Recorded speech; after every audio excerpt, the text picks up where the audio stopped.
जय हिंद दोस्तों, आपका अपने YouTube चैनल क्रैक एसएससी में स्वागत है। सो गाइज, आज के इस वीडियो में देखने वाले हैं जो आपका एसएससी जीडी और यूपी पुलिस का 2023 में जो न्यू वैकेंसी आई है उसके लिए टॉप मोस्ट जीके जीएस के इंपॉर्टेंट क्वेश्चंस को इस वीडियो में डिस्कस करने वाले हैं। तो चलिए हम वीडियो को स्टार्ट करते हैं। हमारा पहला क्वेश्चन कह रहा है कि भारतीय संविधान के अनुच्छेद 356 और 360 डैश पर आधारित अनुच्छेद हैं।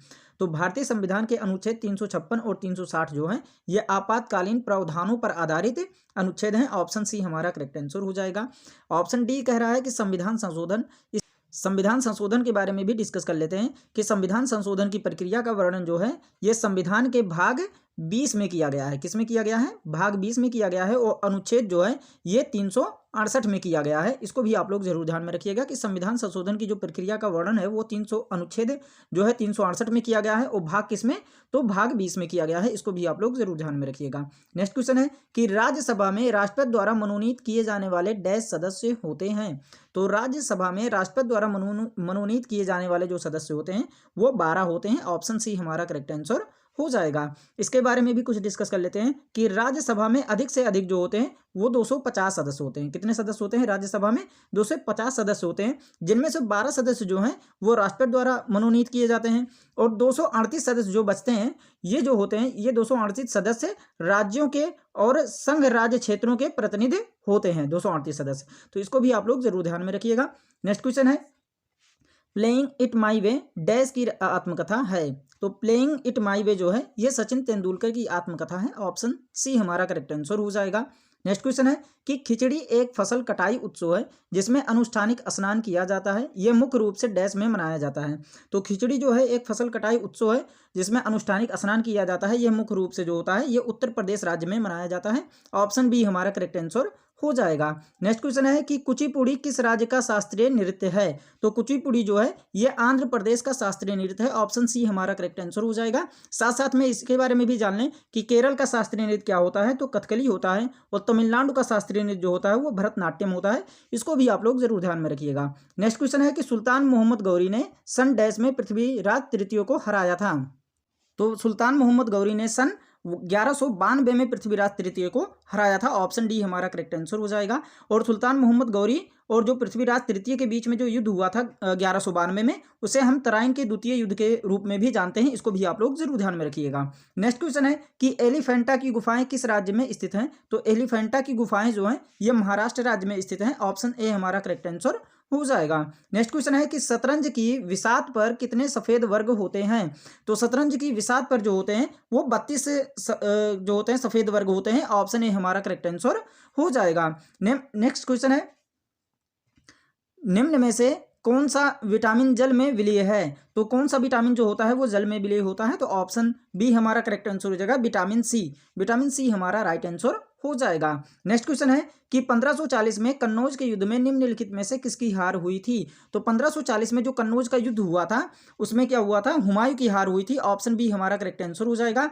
और अगर हम बात करें कि जो कन्नौज का युद्ध हुआ था ये किसके किसके बीच में हुआ था, तो हुमायूं और शेरशाह सूरी के बीच में हुआ था। और ये कब हुआ था? तो 1540 में हुआ था। इसको भी आप लोग जरूर ध्यान में रखिएगा। नेक्स्ट क्वेश्चन है कि कौटिल्य की सहायता से किसने अंतिम नंद शासक घनानंद को पराजित किया था। तो हमारा करेक्ट आंसर हो जाएगा ऑप्शन बी, चंद्रगुप्त मौर्य ने पराजित किया था। ऑप्शन बी हमारा करेक्ट आंसर हो जाएगा।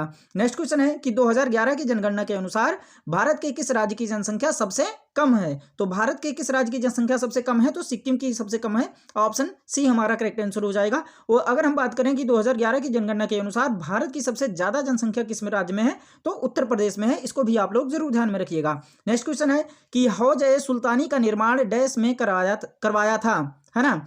तो हौज-ए सुल्तानी का निर्माण जो है ये किसने करवाया था? तो इल्तुतमिश ने करवाया था।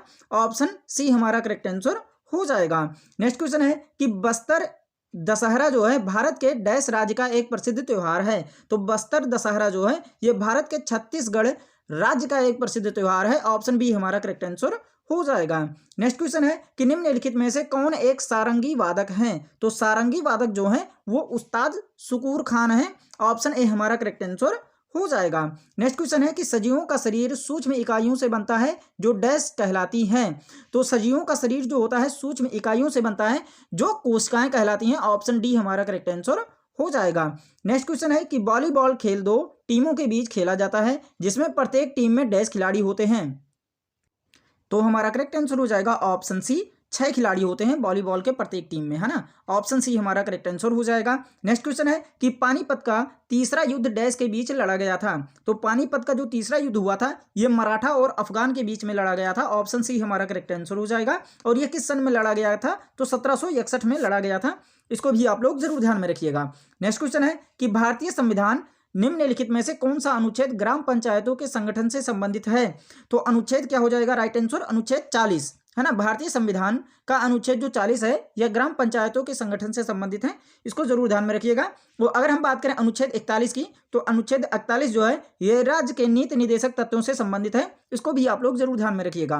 नेक्स्ट क्वेश्चन है कि निम्नलिखित में से कौन सा महासागर विश्व में सबसे छोटा है? तो विश्व में सबसे छोटा महासागर जो है वो आर्कटिक महासागर है। ऑप्शन ए हमारा करेक्ट आंसर हो जाएगा।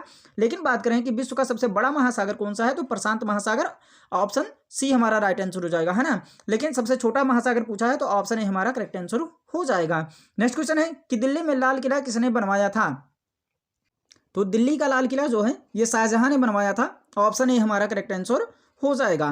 नेक्स्ट क्वेश्चन है कि भागीरथी नदी के प्रमुख सहायक नदी कौन सी है? तो भागीरथी नदी का प्रमुख सहायक नदी जो है ये ऑप्शन डी हमारा करेक्ट आंसर हो जाएगा, भिलांगना है ना। ऑप्शन डी हमारा करेक्ट आंसर हो जाएगा। नेक्स्ट क्वेश्चन है कि बनारस में हिंदू कॉलेज की स्थापना डैश में हुई थी। तो बनारस में जो हिंदू कॉलेज की स्थापना हुई थी ये 1791 में हुआ था। ऑप्शन सी हमारा करेक्ट आंसर हो जाएगा। नेक्स्ट क्वेश्चन है कि डैश दुनिया का सबसे बड़ा उष्णकटिबंधीय वर्षा वन है। तो दुनिया का सबसे बड़ा उष्णकटिबंधीय वर्षा वन कौन सा है? तो अमेजन है। ऑप्शन सी हमारा करेक्ट आंसर हो जाएगा। नेक्स्ट क्वेश्चन है कि निम्नलिखित में से कौन सा एक सहसंयोजक यौगिक है? तो सहसंयोजक यौगिक जो है यह हाइड्रोजन क्लोराइड है। ऑप्शन ए हमारा करेक्ट आंसर हो जाएगा। नेक्स्ट क्वेश्चन है कि सोहम घेंघा रोग से पीड़ित है, किसकी कमी इसका सबसे आम कारण है? तो आयोडीन की कमी के कारण क्या होता है? घेंघा नामक रोग होता है। ऑप्शन डी हमारा करेक्ट आंसर हो जाएगा। साथ साथ में ये भी जानते चलिए कि आयरन की कमी से कौन सा रोग होता है? तो आयरन की कमी से जो होता है रोग वो एनीमिया होता है ना। एनीमिया होता है, आयरन की कमी के कारण होता है रोग।